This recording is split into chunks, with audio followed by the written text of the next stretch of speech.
Hello everyone, I hope you're all keeping well, healthy and happy. In this video I'm going to talk about everything that is wrong with the economy. Now that's a pretty tall order, I know. But actually if you take a look at the problems that are endemic in the present day economic models that are being used both by America and the UK and the rest of Europe, which rely on a centralized banking mechanism and system. This system, by the way, has been adopted by other countries as well. But if you take a look at how that works, very quickly you realize the problems are down to very simple issues, right? It's not that complicated. There are many economists out there that attempt to bamboozle the masses by using all kinds of various terminologies and various very specialized language so that people do not understand what is happening, and also partly they don't want people to realize that the economists don't know what they're talking about. And the proof of this is in the pudding, because if you take a look at every prediction that economists have made, every one of them has been wrong. Every single one. So these so-called experts, these people that are perceived as experts, are in fact not experts. They are false authorities. Okay? So what are these simple problems? Well, they're down to a couple of things. The first thing is the devaluation of currency and the debasing of currency. Okay, that's the primary thing. So I'm sure you've all gotten familiar over the years, because several people have spoken about this, the printing of money, the excess printing of money through fiscal stimulus and quantitative easing, which sounds like a laxative, and for all intents and purposes it is. It's economic diarrhea. But those modes of what they call stabilizing the economy actually have the adverse effect in the long term, because as you are probably aware, it devalues the currency. Now, when you have a limited supply of money in a country, the currency stays strong. And it allows people to gather their money in savings and to purchase those things which people generally do in order to not only live and survive and thrive, but also these extras, if you will, that we all purchase from time to time, which are not necessarily commodities. But you might term them as Veblen goods and so forth, right? Of course, named after the famous economist Thorstein Veblen. Goods that don't necessarily serve any inherent purpose, but which are an accessory, right? Now, one can argue about that, whether that's a good thing or a bad thing. Personally, I think it's a bad thing, because this rise of consumerism, just consuming for the sake of being a consumer, is partly to blame for this superfluous, very superficial culture that we are now part of. But regardless of whether that's the case or not, getting back to basics here, the real problem, as I say, is the devaluation of currency. So the limited supply of money enables people to gather money, to save money, and then to spend that money, right? Money is a store of value, or at least it was supposed to be originally. Then there was this divergence whereby you got currency, which was decoupled from that money. And money, originally currency was seen as money because it was linked to the gold standard. And after it was decoupled from the gold standard, then it was no longer money, because it was no longer a store of value, because it couldn't hold its value. So with this fiscal stimulus and quantitative easing, what happened obviously was that it inflated the economic bubbles that were around. It actually made rich people richer and poor people far poorer. So poverty, the primary problem of real abject poverty in this world, is actually due to this phenomenon, as opposed to anything else, right? When the central banks can dictate what the money supply in a country will be, then obviously that has a knock-on effect in terms of the power of that currency that is in your pocket, the power of the dollar or the power of the pound or the euro and so forth, right?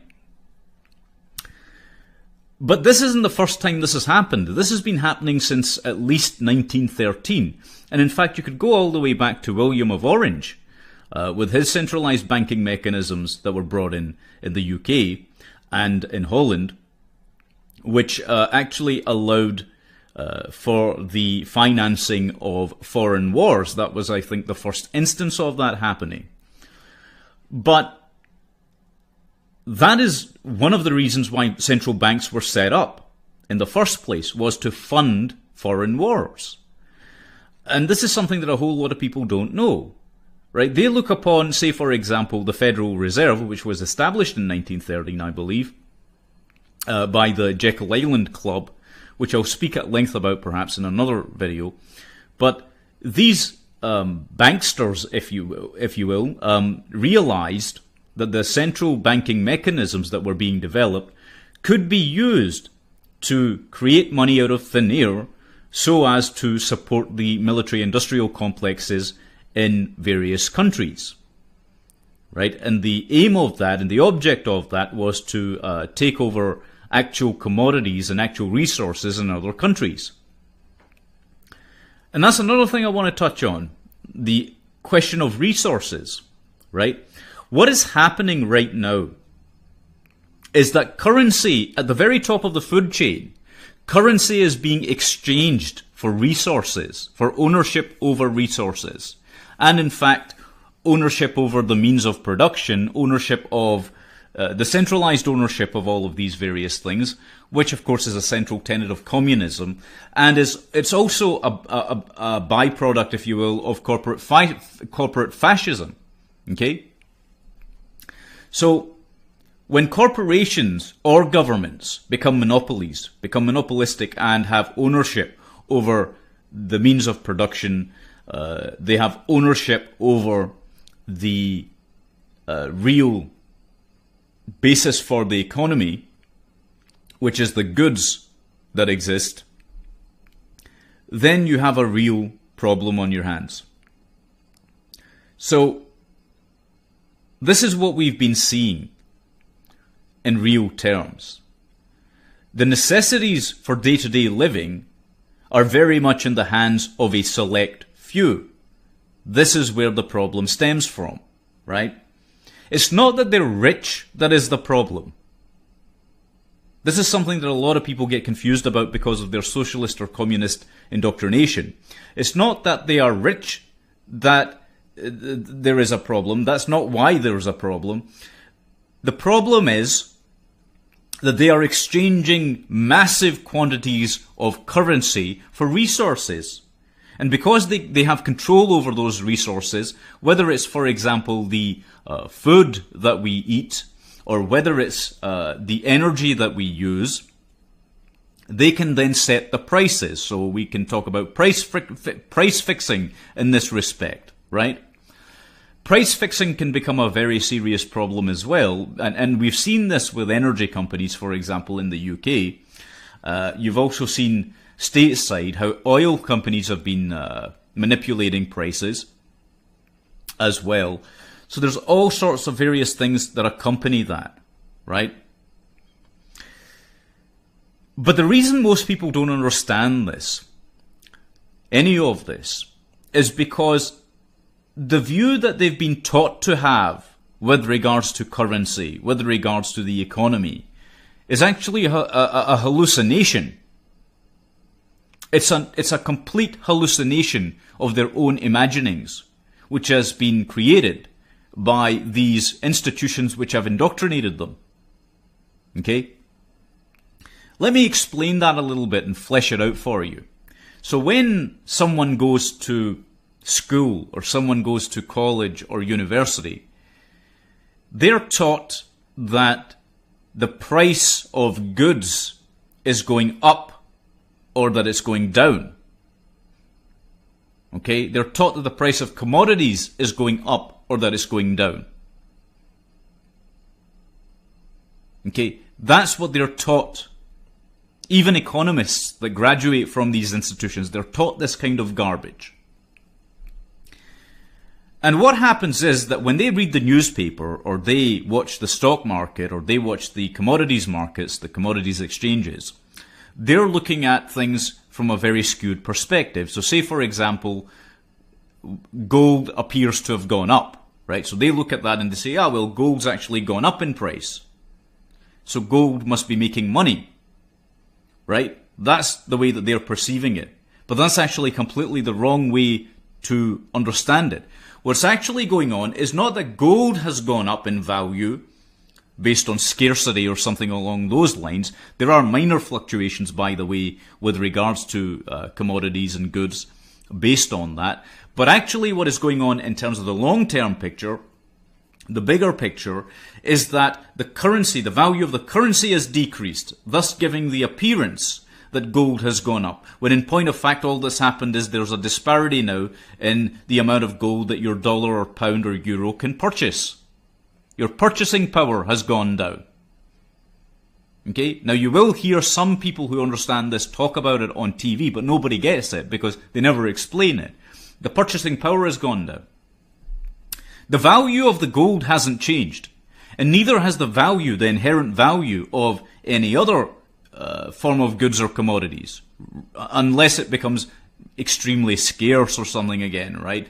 But generally speaking, the value of that thing has not changed, right?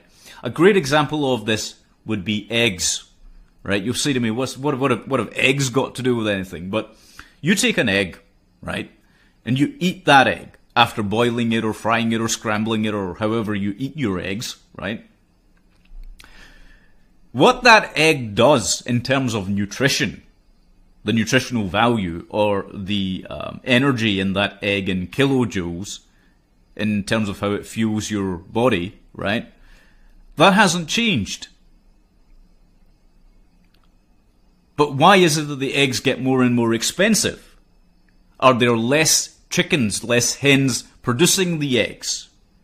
No. Okay? Actually, what's happening is that the production is increasing due to this industrial farming, which is excessively unethical and immoral, but that's, again, another subject. The point I'm trying to make here is that the value of the egg has not changed. It's the value of the currency which has changed because the currency is being devalued. So the egg becomes more expensive to purchase. Okay? Now, how does the debt-based economy fit into all of this? Well, what happens once the currency is devalued to such an extent is that salaries or wages can no longer match the expenses accrued by people who are trying to live day to day. Okay? That's what happens. As a result of that, the banksters, being enormously clever, came up with this idea, well, why don't we extend a line of credit to people for their day-to-day living? Okay? So, not only did they devalue the currency in the first place, which makes it impossible to meet your needs, but also they then come up with this idea to enslave you in a debt-based model. And you're using the debt to finance your living. Okay? That's what actually happened. Then the debt-based economy ballooned. Okay? It ballooned and morphed into this Frankenstein, which is part of the reason why real economic experts called this Frankenfinance way back in the 70s. Because the debt, see, the banksters weren't happy just doing those two things, devaluing currency and then issuing debt for people to live.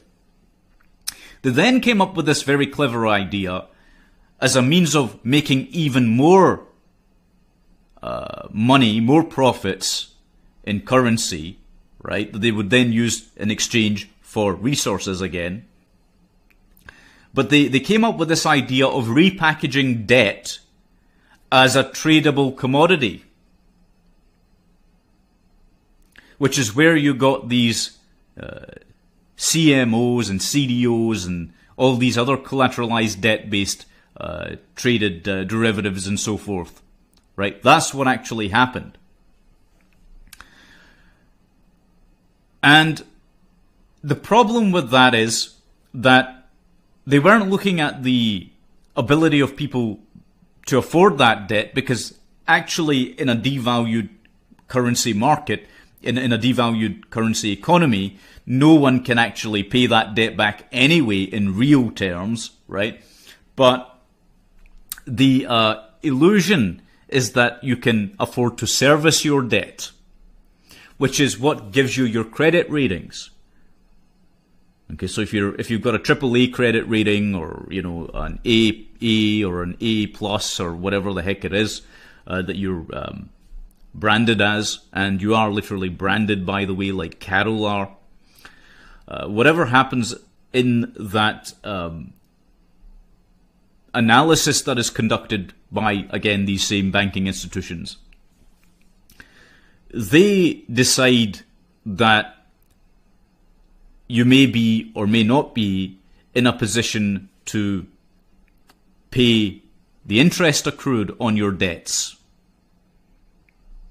Okay, that's what's going on. And then they rate you, as I say. So people with a good credit rating are given even greater extensions of credit. But no one actually, in real terms, as I say, can afford to pay any of this debt. It doesn't matter what your credit rating is, you can't afford it, right? Because the market keeps bottoming out. That's what it's designed to do. Anyway, the point I'm trying to stress here is that they didn't only just do that, they then started extending lines of credit to people that could absolutely and utterly not even afford ever to pay the interest on those debts. Those would be people that would be categorized as Ds and other various credit ratings that don't enable them to normally get loans or to get mortgages. But they started extending lines of credit to those people as well, which destroyed the economy in 2007 and 2008 because of the mortgage crisis. Okay? But in real terms, nobody in the world, under these mechanisms and models, nobody in the world, I don't care who you are, is actually going to be able to get out of this debt free, except for the very upper top tier, which is like the 0.0001% of people that have been enormously clever and have exchanged all their currency for resources, for the means of production. Okay, the total hegemonic control over food supplies and energy supplies. Do you see what I'm saying? What they did was to exchange funny money. It's literally like counterfeiting. They've exchanged funny money for real world resources, real world goods. Which is why they keep getting, at least they appear to keep getting richer. They're not rich. What they are is wealthy, which is a whole different concept entirely. And they are not generating that wealth per se. What is going on is that they are able to dictate the terms of the game, which are grossly unfair. And this is why everyone remains in perpetual debt. That is, in a nutshell, what is happening. Okay? And because most people don't understand this, they actually end up in a position believing that it's possible to get rich in a system like this. Everyone today who is alive has adopted the religion of worshipping money, of worshipping currency, of worshipping the dollar or the pound or the euro or whatever else it is. Everyone is worshipping this paper, which is worthless.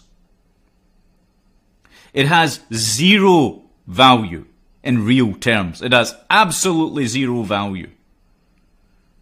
Okay? But everyone's in the rat race wanting more and more and more of this. Entire countries are in this rat race. And they're going to war with each other over this funny money. Think about that for a second. And the only people that are getting rich out of it are the people that already control and own the resources.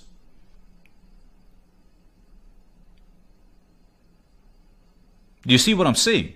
And these plans, by the way, were all developed way back at the turn of the 19th, 20th century.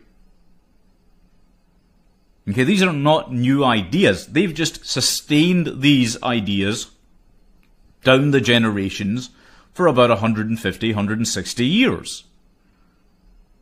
They've implemented them in various places by usurping power from the people that should originally have had the power, which were the people themselves. You see? But this is how it's always worked. When these people... Well, it hasn't always worked like this, but certainly in our lifetimes and the lifetimes of our forebears, the generation of our fathers and grandfathers and great-grandfathers, that's how it's worked from their time onwards, right? And that is why people are struggling to understand it. That's why nobody realizes that they are in bondage the moment they're born into this system, because they've never known anything different. And their fathers haven't known anything different. And their fathers' fathers haven't known anything different. So what happens is everyone just accepts it. Okay? Now, if you want to get really, really wealthy in this world, what you'd actually have to do is find a ways and a means to do exactly what the banksters did. And that's why you see some people actually getting up, or what appears to be going up in the world, right? Going up the ladder of success, supposedly. But again, it depends on how clever they actually are, whether they understand these dynamics or not. But what you would fundamentally have to do is exchange your currency for resources. Basically what you want is to have your hand on any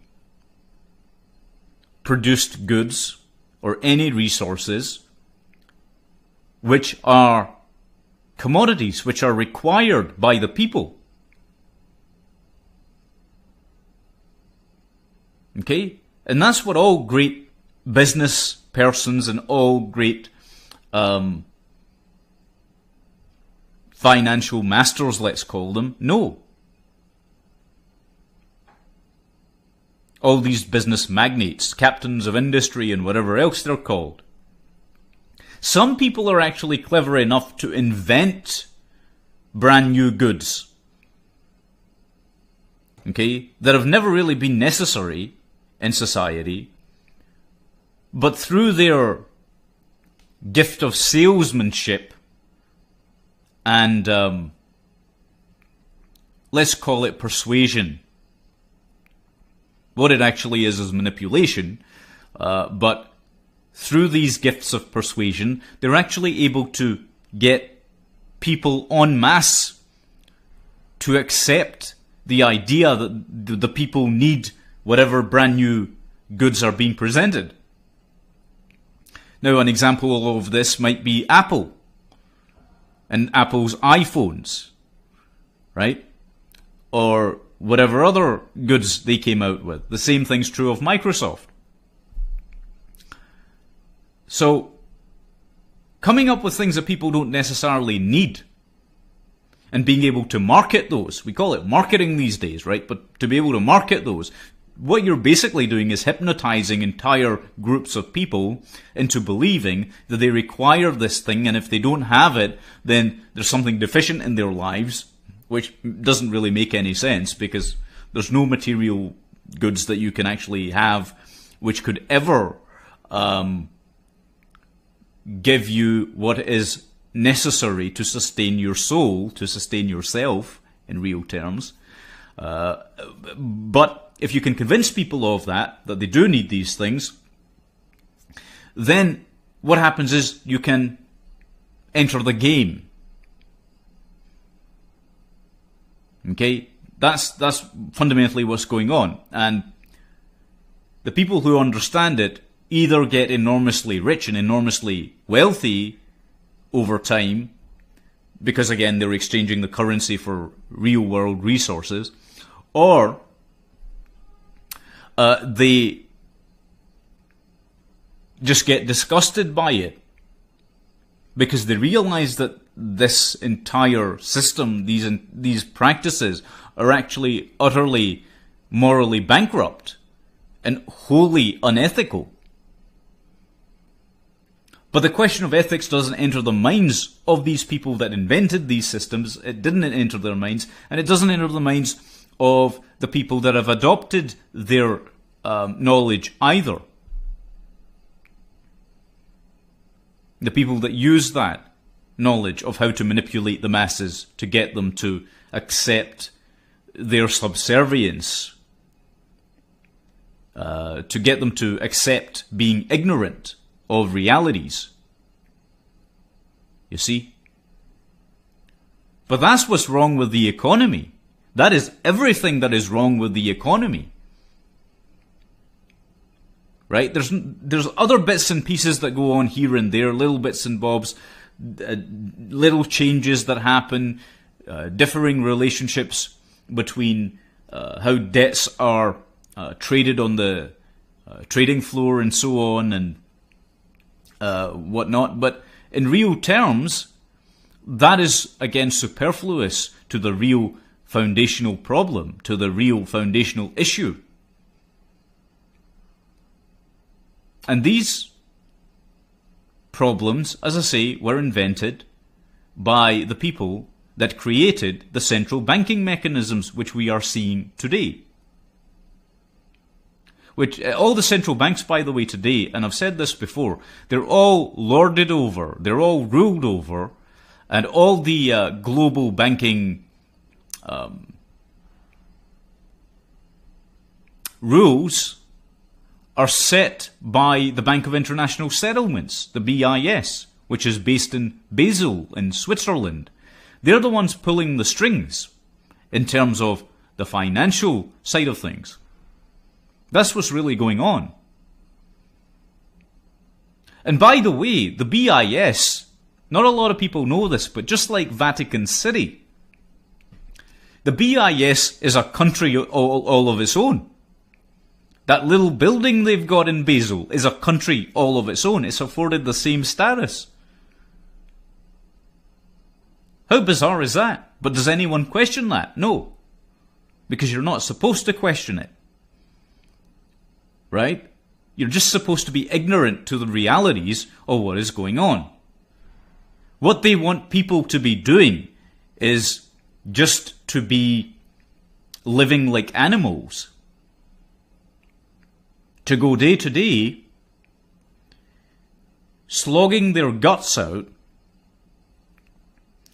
working in oftentimes inhumane conditions to generate profits for the system.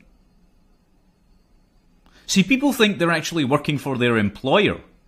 They're not. They're working to push more and more and more currency up to the top via taxes to governments, and also to the central banking mechanism which governs governments.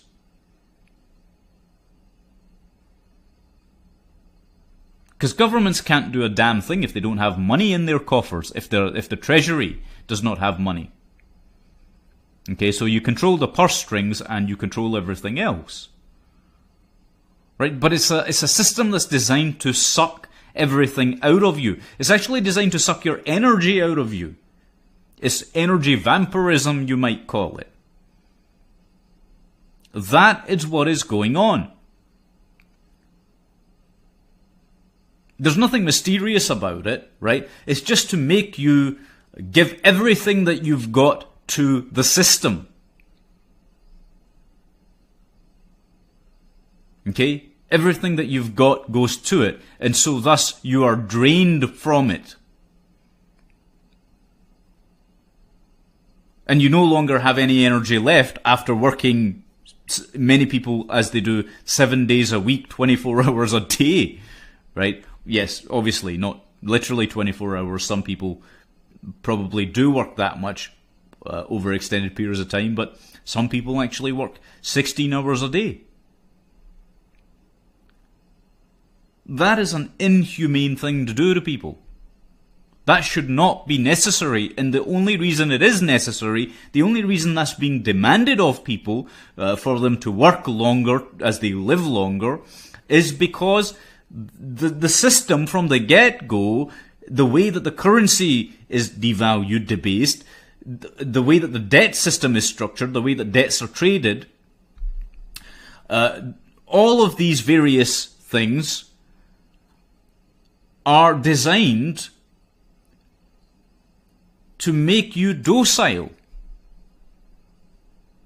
so that you don't have the energy left to fight the system, so that you don't have the wherewithal or the time or the energy or the inclination to gain knowledge and wisdom, so that you don't have that. They don't want that. They want you doing ridiculous things all the time that have no significance. Which is, again, something that you see mirrored with social media and this new generation who are addicted to their smartphones. They can't tear themselves away from the damn things. And that is the reason for it. It's to keep you occupied with inane, ridiculous things that are totally irrelevant to your life. Celebrity gossip, news stories, this, that, the other. It's all designed to sap your mind. It's all designed to make you useless, so that you can be dumped on the scrap heap as just a used up human being. Do you see what I'm saying? Avoiding that, man, that takes skill. It takes something else as well. It takes heart, it takes courage, and it also takes a strength of will. Not to allow this inhumane system to break you. And not a lot of people can muster that, by the way. Okay? This financial system is one means, a very important means, of pushing down on people. Everybody today is walking around with this pressure pushing down on them. And they don't know why it's happening. It's happening because your masters in this world want to control you. It's happening because those people who have elected themselves to be your keepers have decided that you will be slaves to their will.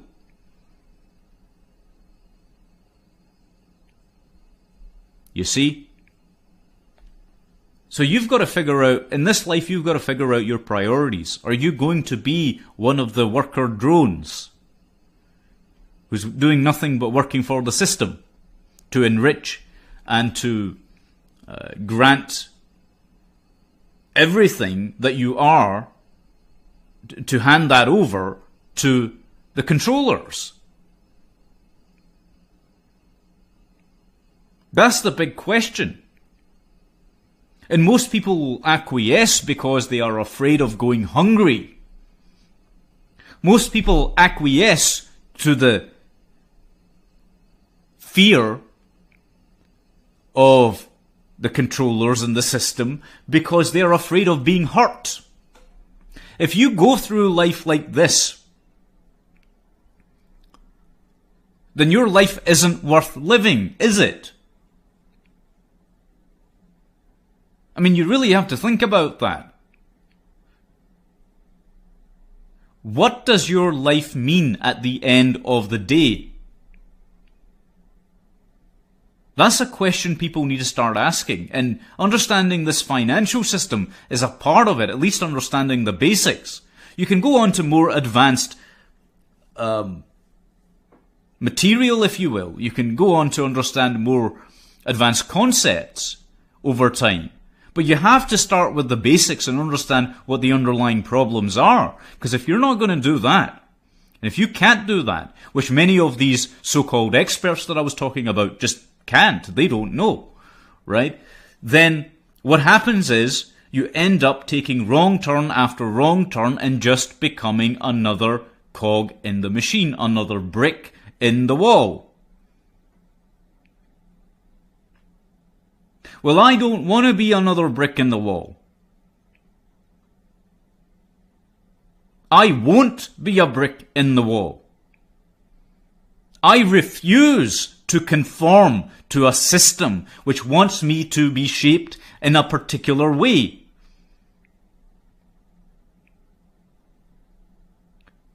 And I think the world at large would actually be a better place overall if everyone refused to be a party to tyranny. If everyone refused and just disengaged entirely from a system which demands everything of you and gives nothing in return.